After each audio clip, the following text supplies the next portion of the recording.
wealthiest person in most rooms isn't the loudest one. They're not talking about their portfolio. They're not posting about their new car.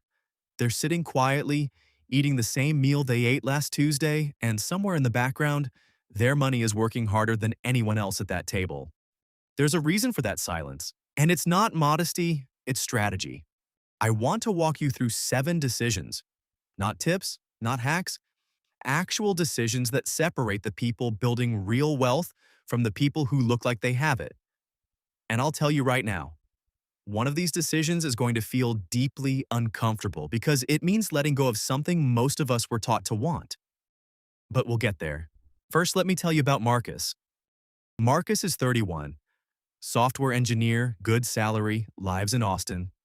By every visible metric, Marcus is doing well. Nice apartment, new truck, takes a vacation every spring. His Instagram looks like a highlight reel. Marcus has $4,000 saved. Meanwhile, his coworker David, quiet guy, drives a Camry, brings lunch from home, never talks about money, bought his second rental property last year. David is 33. Same industry, similar salaries, completely different financial realities. The difference isn't income. The difference is a series of quiet decisions most people never think to make. The first decision is to stop funding a performance. Every dollar you spend on things designed to signal your status to others is a dollar you paid someone else to feel rich for 20 minutes. The luxury watch, the business class upgrade when Coach was fine, the apartment in the trendy neighborhood because the zip code felt like an identity. These are performance costs. And the painful truth is that nobody is watching the performance as closely as you think. The people you're trying to impress are too busy funding their own. Morgan Housel writes in The Psychology of Money that we often mistake visible wealth for actual wealth. The flashy car isn't a sign of a full bank account. It's often the reason the bank account isn't full. Wealth, real wealth, is what you can't see. It's the option to say no. It's the month's expenses sitting quietly in a savings account, doing nothing except buying you peace. The upper class doesn't stop spending. They just stop spending to be seen. The second decision is to build income that doesn't require your presence. Here's a question worth sitting with. If you stopped working tomorrow, when exactly does the money stop coming in? For most people, the answer is immediately. That's not a flaw in character. It's a flaw in design. A salary is a rental agreement. Your employer rents your time, your attention, your hours. The moment you stop providing those things, the agreement ends. That's fine as a starting point. It's not fine as a finish line. The quiet wealthy make a second decision early on. They start building something that earns while they sleep. A rental property, a stock portfolio fed consistently over years, a small online business, a royalty. The mechanism matters less than the principle. Money generating money, separate from your effort. This doesn't require a windfall. A 29-year-old teacher who invests $400 a month starting at 29 will, at an average market return, retire with more money than most people who earned twice her salary and spent it. The compounding isn't magic. It's just patience wearing the mask of math.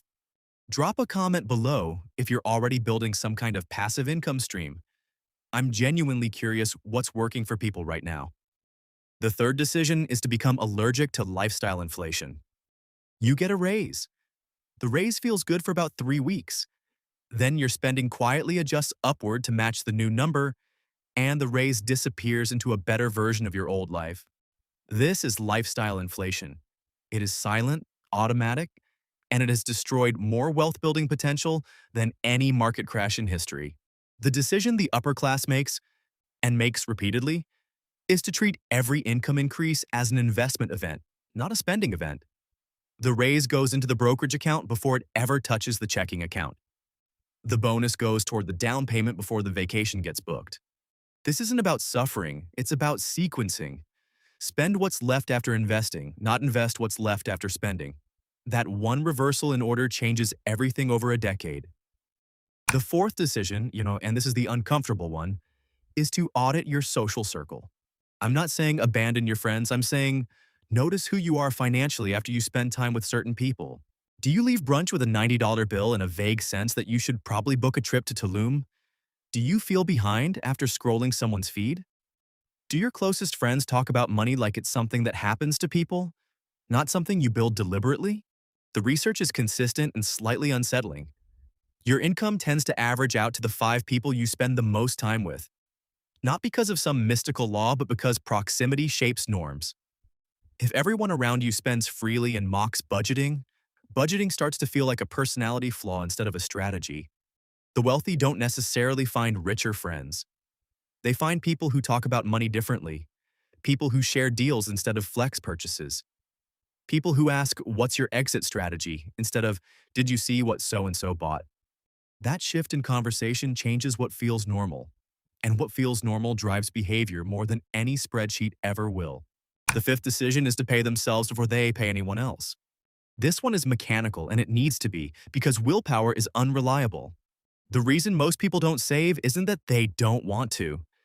It's that saving requires an active choice every single month against the immediate pull of spending. That's a battle you will lose repeatedly. The solution is to remove the choice entirely. Automate the transfer. The money leaves your checking account on payday before you've seen it, before you've thought about it, before your brain has decided it needs a new something. It goes into the investment account, the emergency fund, the retirement vehicle, wherever it needs to go. What's left is what you live on. That's the budget. Not a plan made with a spreadsheet, but a structural constraint made by design. The sixth decision is to learn the tax code like it's a foreign language they intend to become fluent in. This one costs people tens of thousands of dollars in quiet, uncelebrated ways. Most people interact with the tax system once a year with mild anxiety. The wealthy interact with it constantly, deliberately, strategically. They know what a backdoor Roth conversion is. They know what depreciation does to rental income. They know which expenses are deductible if the business entity is structured correctly. They're not cheating. They're using the system the way the system was designed to be used. It's just that the manual isn't handed out at school.